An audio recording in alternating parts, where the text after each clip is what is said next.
বিসমিল্লাহির রহমানির রাহিম।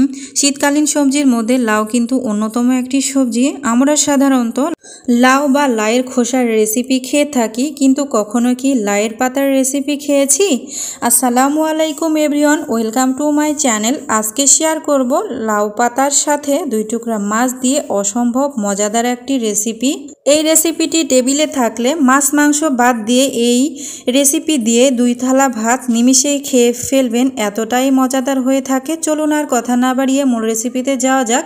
তো রেসিপিটি করার জন্য এখানে নিয়েছি পেঁয়াজ, শুকনা মরিচ, কাঁচামরিচ, আলু, রসুন, আর নিয়েছি 2 টুকরা মাছ, আর সাথে নিয়েছি লাউ পাতা। তো এই যে এখানে আমি লাউ পাতা খুব সুন্দর মতো ধুয়ে পরিষ্কার করে নিয়েছি। এখানে যে ডাটাগুলো দেখতে পাচ্ছেন, ডাটাগুলোকেও কিন্তু আমি কাজে লাগিয়ে দিব। এখানে আমার 5টা লাউয়ের পাতা রয়েছে, পাতাগুলো কিন্তু অনেক বড় বড় সাইজের। তো এবার আমি লাউয়ের পাতার উপরে যে ডগাগুলো থাকে সেই ডগাগুলোকে আমি ছোট ছোট টুকরা টুকরা করে কেটে নিয়ে নিচ্ছি। ডগাগুলোকে আমার টুকরা টুকরা করে কেটে নেওয়া হয়ে গিয়েছে। এরপর যে আমি পাতাগুলোকে কেটে নিয়ে নিচ্ছি। আমি আমার পছন্দ মতো কেটে নিয়ে নিচ্ছি, আপনারা আপনাদের পছন্দ মতো কেটে কুটে নেবেন। তো আপনাদের সাথে কথা বলতে বলতে আমার সবগুলো পাতায় কেটে নেওয়া হয়ে গিয়েছে।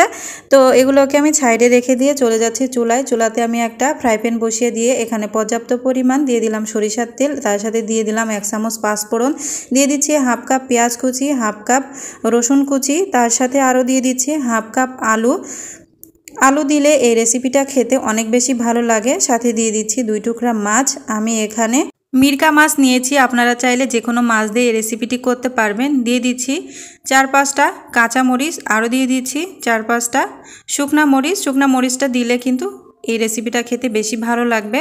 এবার দিয়ে দেব শুকনো উপকরণ, দিয়ে দিচ্ছি স্বাদ মতো লবণ, দিয়ে দিচ্ছি হলুদ গুঁড়ো, দিয়ে দিচ্ছি লাল মরিচের গুঁড়ো, তার সাথে আরও দিয়ে দিচ্ছি ধনিয়া গুঁড়ো।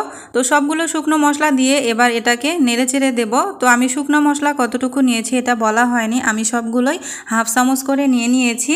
তো আমি মাছের সঙ্গেও কিন্তু এই মশলাগুলোকে খুব ভালো মতো মাখিয়ে নেব। আমি মরিচগুলোকে সাইড করে ভেজে নেব। তাছাড়া এই রসুন আলু থেকে যে পানি বের হবে সেটা নরম হয়ে যাবে। মরিচগুলো শুকনো হলেই মুচমুচে করে ভাজলেই কিন্তু তাড়াতাড়ি এটাকে ডলে পিষতে সুবিধা হবে। তো বন্ধুরা, আমি একটা মশলা দিতে ভুলে গিয়েছিলাম, এ পর্যায়ে এসে দিয়ে দিচ্ছি। আমি এখানে 1 চামচ আদা বাটাটা দিয়ে দিচ্ছি। যেহেতু অনেকগুলো রসুন দিয়েছি এই জন্য রসুন বাটাটা দেওয়ার প্রয়োজন নেই, আদা বাটাটা দিলেই হবে। মাছ আছে, গন্ধ লাগবে। তবে এটা যেহেতু ভাজি করছি সেক্ষেত্রে আপনার আদা বাটাটা না দিলেও তেমন একটা খেতে মন্দ লাগবে না।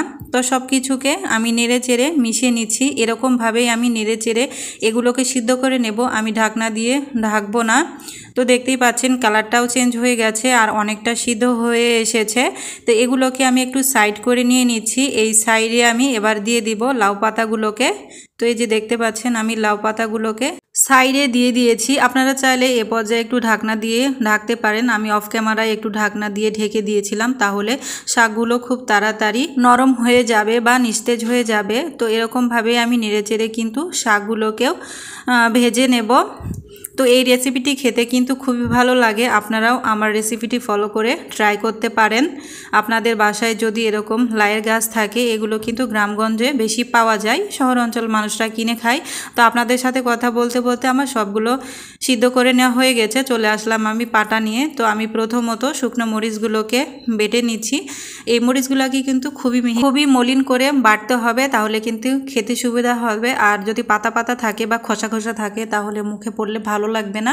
তো মরিচগুলোকে বেটে নেওয়া হয়ে গেছে। এবার আমি শাকগুলোকে বেটে নিচ্ছি। আপনারা যদি মনে করেন যে আমি এই রেসিপিটি পাটাতে বাটবো না, আমি এমনিতেই কোনো একটা ডাল ঘুটনি অথবা ম্যাশার দিয়ে করব, তাহলে করতে পারেন। তবে আমার কাছে ওইসবের চাইতে পাটাতে বেটে এই ভর্তাটা করলে কিন্তু খেতে বেশি ভালো লাগে। আপনারা বিশ্বাস না করলে একবার ট্রাই করতে পারেন। তো বন্ধুরা, আমার শাক এবং রসুন পেঁয়াজগুলোকে বেটে নেওয়া হয়ে গেছে। এই পর্যায়ে আমি মাছগুলোকে বেছে নিয়ে নিচ্ছি। মাছে যেহেতু বড় বড় কাটা থাকে সেক্ষেত্রে বেছে তো নিতেই হবে। আপনারা যদি এই রেসিপিটি পাঙ্গাস মাছ দিয়ে অথবা টাকি মাছ দিয়ে করেন, খেতে কিন্তু অসাধারণ লাগবে। যে কোনো মাছ দিয়ে এই রেসিপিটি করা যায়, খুবই বেশি ভালো লাগে খেতে। তো দেখুন আমি সবগুলো একত্রে মিশিয়ে নিচ্ছি।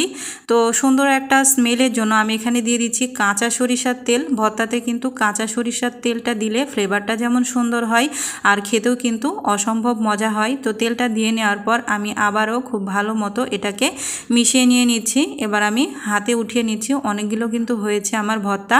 পাটাতে যেগুলো ভর্তা রয়েছে সেগুলোকে আমি একটু ভাত দিয়ে মাখিয়ে খেয়ে নেব। পাটায় খাওয়ার যে যে মজা, যারা খেয়েছেন তারাই জানেন। আর আমার রেসিপিটি যারা দেখেন তারা তো জানেনই যে আমি ভর্তা করলেই পাটাতে খেয়ে নিই। তো দেখুন আমার ভর্তাটা রেডি হয়ে গেছে। আমি আমার পছন্দ মতো আপনাদের সাথে সার্ভ করে দেখাচ্ছি। মাশাআল্লাহ, খেতে অনেক লোভনীয়।